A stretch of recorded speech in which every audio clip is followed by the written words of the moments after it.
ಎಲ್ಲರಿಗೂ ನಮಸ್ತೆ. ಶಿವರಾತ್ರಿಯ ಈ ಚಿಕ್ಕ ಮಾಹಿತಿ ನಿಮಗಾಗಿ.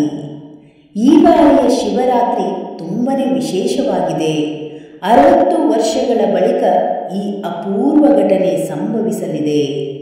ಈ ವರ್ಷ ಮಹಾಶಿವರಾತ್ರಿ ಫೆಬ್ರವರಿ 26ಕ್ಕೆ ಬಂದಿದೆ.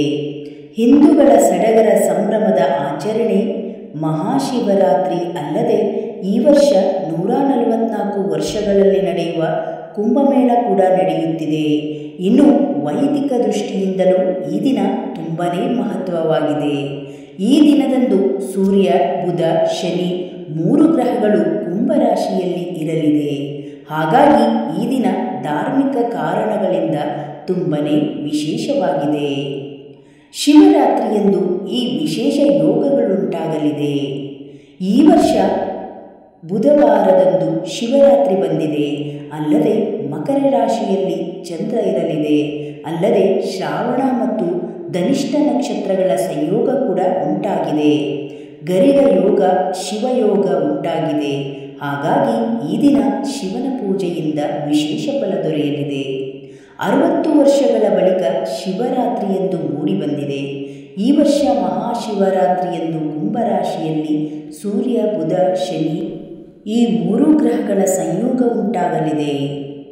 ಮತ್ತೊಂದು ವಿಶೇಷವೆಂದರೆ ಮಹಾಶಿವರಾತ್ರಿಯ ಸಮಯದಲ್ಲಿ ಬುಧಾದಿತ್ಯ ಯೋಗ ಇರಲಿದೆ. ಬುಧಾದಿತ್ಯ ಯೋಗ 31 ವರ್ಷಗಳ ಬಳಿಕ ಉಂಟಾಗಲಿದೆ. ಅಲ್ಲದೆ ಸುಮಾರು 7 ವರ್ಷಗಳ ಬಳಿಕ ಬುಧವಾರದಂದು ಮಹಾಶಿವರಾತ್ರಿ ಬಂದಿದೆ. ಹೀಗೆ ಈ ಎಲ್ಲ ಕಾರಣಗಳಿಂದ ಮಹಾಶಿವರಾತ್ರಿ ತುಂಬ ವಿಶೇಷವಾಗಿದೆ.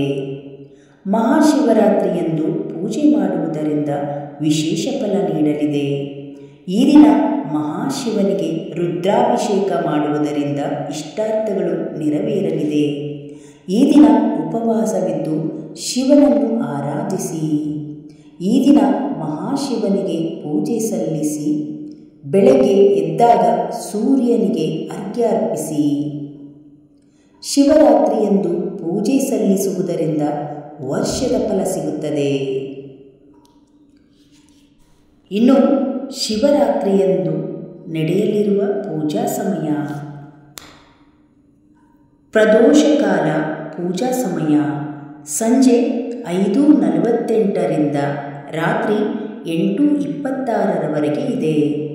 ಮಧ್ಯರಾತ್ರಿ ಬೆಳಗ್ಗೆ 12 ಗಂಟೆಯಿಂದ 12:59ರವರೆಗೆ ಇರಲಿದೆ. ಶಿವರಾತ್ರಿ ಪ್ರಹರ ಪೂಜೆ. ಮೊದಲ ಪ್ರಹರ ಪೂಜೆ ಫೆಬ್ರವರಿ 26 ಬೆಳಗ್ಗೆ 6:19ರಿಂದ 26ರವರೆಗೆ ಇದೆ. ಎರಡನೇ ಪ್ರಹರ ಫೆಬ್ರವರಿ 26 ಬೆಳಗ್ಗೆ 9:26ರಿಂದ 12:34ರವರೆಗೆ ಇದೆ. ಮೂರನೇ ಪ್ರಹರ ಫೆಬ್ರವರಿ 27 12:34ರಿಂದ ಮುಂಜಾನೆ 3:41ರವರೆಗೆ ಇದೆ. ನಾಲ್ಕನೇ ಪ್ರಹರ ಫೆಬ್ರವರಿ 27 ಬೆಳಗ್ಗೆ 3:41ರಿಂದ 6:48ರವರೆಗೆ ಇದೆ. ಇಷ್ಟು ಈ ಚಿಕ್ಕ ಮಾಹಿತಿ ಶಿವರಾತ್ರಿಯದ್ದಾಗಿರುತ್ತೆ. ಈ ಮಾಹಿತಿ ನಿಮಗೆ ಇಷ್ಟ ಆದರೆ ಒಂದು ಲೈಕ್ ಮಾಡಿ, ಈ ವಿಡಿಯೋವನ್ನು ಶೇರ್ ಮಾಡಿ. ಮುಂದಿನ ವಿಡಿಯೋದಲ್ಲಿ ಸಿಗೋಣ. ಧನ್ಯವಾದ.